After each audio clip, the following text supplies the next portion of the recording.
Baik, Assalamualaikum warahmatullahi wabarakatuh.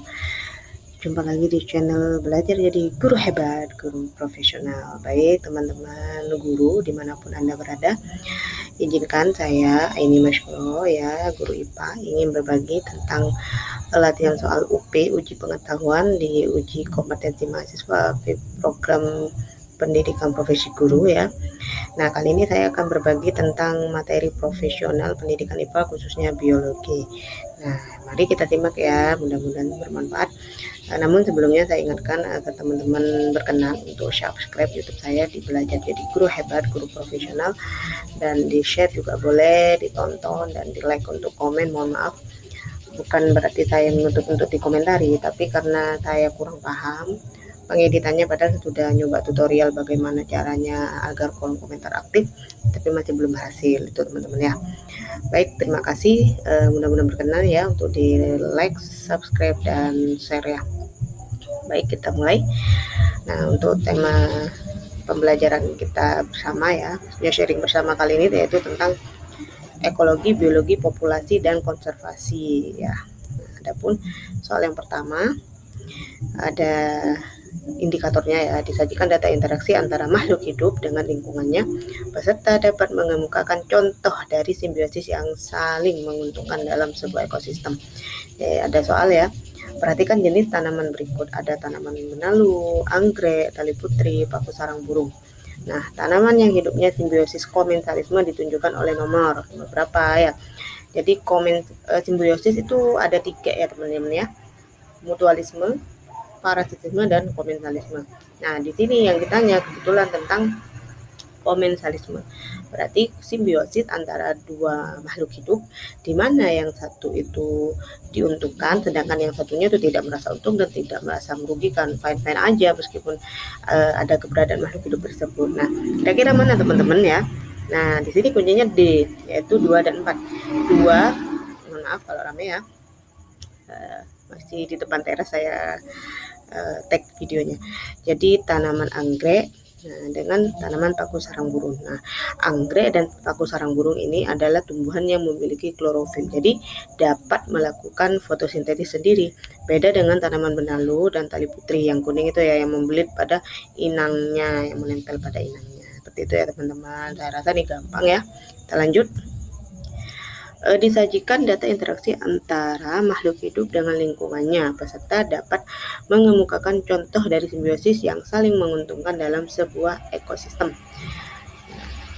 Di sini ada soal ya, dalam hubungan antara dua makhluk hidup di bawah ini yang tidak termasuk simbiosis parasitisme. Nah, parasitisme itu adalah interaksi antara dua makhluk hidup di mana yang satu untung dan yang satu merasa dirugikan. Kira-kira yang mana nih teman-teman ya? Antara A sampai D. Yang A itu tali putri yang membelit tumbuhan lainnya dan mengambil air. Nah, ini masuk ya, parasitisme kutu kepala yang menempel di kulit kepala, pasti ya. Kutunya dapat nutrisi, sedangkan yang ditempeli itu inangnya itu kayak manusia ya, kutu kepala, berarti kan kita merasa dirugikan.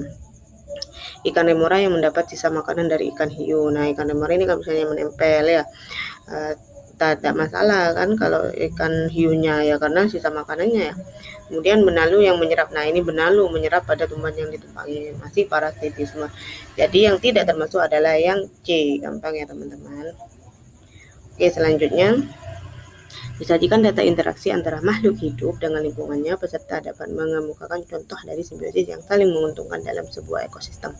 Nah, apabila kamu menanam pohon anggrek pada pohon mangga, maka yang terjadi adalah pohon mangga tidak terganggu dan juga tidak diuntungkan karena tanaman anggrek hidupnya dengan cara simbiosis. Nah ya, jadi anggrek itu kan tumbuhan yang memiliki klorofil sendiri, berarti dia itu komensalisme ya, jadi tidak merasa untung dan tidak merasa dirugikan. Baik, kita lanjut. Nah, di sini dijadikan data interaksi antara makhluk hidup dengan lingkungannya. Peserta dapat mengemukakan contoh dari simbiosis yang saling menguntungkan dalam sebuah ekosistem. Nah, ini ada gambar kupu-kupu yang sedang hinggap pada bunga yang berwarna kuning ya. Gambar ini termasuk simbiosis mutualisme. Kenapa? Ya, coba jawabannya yang A. Bunga dibantu penyerbukan oleh angin dan kupu-kupu tidak mendapatkan makanan dari bunga. Saya rasa kurang tepat ya teman-teman ya. Bunga kehabisan makanan oleh kupu-kupu karena kupu-kupu mendapat makanan dari bunga. Nah, bunga kehabisan makanan. Tidak ya teman-teman, karena bunga bisa melakukan fotosintesis lagi ya. Bunga dibantu penyerbukan oleh kupu-kupu dan kupu-kupu mendapat makanan dari bunga. Kita simpen dulu ya. Nah, sebentar teman-teman ya, masih rame. Oke, kita lanjut lagi. Masih ada sepeda motor yang lewat. Baik. Oke, yang D, bunga dibantu penyerbukannya oleh kupu-kupu dan kupu-kupu tidak mendapatkan makanan dari bunga. Nah, masih salah ya teman-teman ya. Jadi yang opsi yang paling cocok, yang paling sesuai adalah opsi yang C. Bunga dibantu penyerbukan oleh kupu-kupu, ya kan? Dan kupu-kupu mendapat makanan dari bunga. Oke, bisa diterima ya teman-teman. Kita lanjut. Disajikan data tentang jaring-jaring makanan di lingkungan. Peserta dapat memprediksi hal yang akan terjadi pada jaring-jaring makanan tersebut apabila ada komponen yang berubah atau terganggu. Nah, ini ya teman-teman ya. Jadi sama ya, kena saya copy lagi, maaf ya. Nah, ini urutan rantai makanan yang benar berikut ini yaitu, nah kita lihat, padi dimakan tikus, tikus dimakan elang, elang dimakan ular, dan ular dimakan ular. Tidak rasional ya. Padi dimakan tikus, dimakan ular, dimakan elang. Kita simpan dulu. Padi makan ular, tikus, elang. Kurang ya teman-teman, kurang tepat ya. Padi makan elang, ular, dimakan ulat, enggak ya, dimakan tikus, tidak sesuai yang D ya. Jadi yang paling cocok itu adalah padi dimakan tikus, tikus dimakan ular, ular dimakan elang. Jadi opsi yang paling tepat adalah yang B ya. Padi dimakan tikus, dimakan ular, dan dimakan elang. Gampang ya, kita lanjut. Nah, ini ada juga ya sama indikatornya sama. Nah, di sini ada jaring-jaring makanannya karena lebih dari satu ya. Jika populasi zooplankton berkurang, maka akan diikuti penurunan populasi. Kita lihat ke zooplankton. Zooplankton ini kan yang jadi maksudnya itu yang pertama, tropik yang pertama ya. Oh maaf, bukan zooplanktonnya tapi fitoplanktonnya yang jadi tropik yang pertama, yang jadi produsennya ya. Jadi fitoplankton dimakan zooplankton, bisa juga fitoplankton dimakan pengurai, ya itu kan panahnya. Nah, kita lihat kalau zooplanktonnya berkurang, otomatis ini ya, zooplankton kan langsung dimakan pengurai. Bisa aja pengurainya itu diikuti penurunan pengurai ya, karena ada ya masuk ya. Kita lihat ke udang ya, udang. Nah, zooplankton kan dimakan udang, berarti udang menurun ya karena tidak dapat makanan tidak punya makanan utamanya kan zooplankton ya. Sedangkan kalau pengurai ini masih bisa dari fitoplankton. Jadi yang paling tepat itu adalah yang menurun adalah udang ya. Itu ya teman-teman cara menganalisisnya. Kita lanjut. Ini ada 2 soal ya, kita bahas satu-satu. Salah satu tindakan yang dapat dilakukan agar keseimbangan alam dapat dipelihara yaitu A. Melestarikan tumbuhan dan hewan, membunuh hewan dan tumbuhan, mengundurkan hutan, meracuni sungai. Nah, kita lihat teman-teman yang dapat menjaga kelestarian ya lingkungan atau keseimbangan alam, tentunya dengan melestarikan tumbuhan dan hewan ya, agar anak cucu kita dapat mewarisi, maksudnya melihat jenis tumbuhan dan hewan yang masih ada pada zaman kita sekarang. Seperti itu ya teman-teman. Kemudian soal yang selanjutnya, berikut faktor yang tidak merusak ekosistem hutan. Yang tidak merusak, kalau kebakaran hutan pasti merusak. Reboisasi, penghijauan, tidak ya teman-teman. Perburuan liar pasti merusak karena mengurangi keseimbangan ekosistem. Penebangan liar masuk, merusak ya. Yang tidak termasuk adalah reboisasi. Baik teman-teman, gampang kan? Lanjut ke soal yang selanjutnya.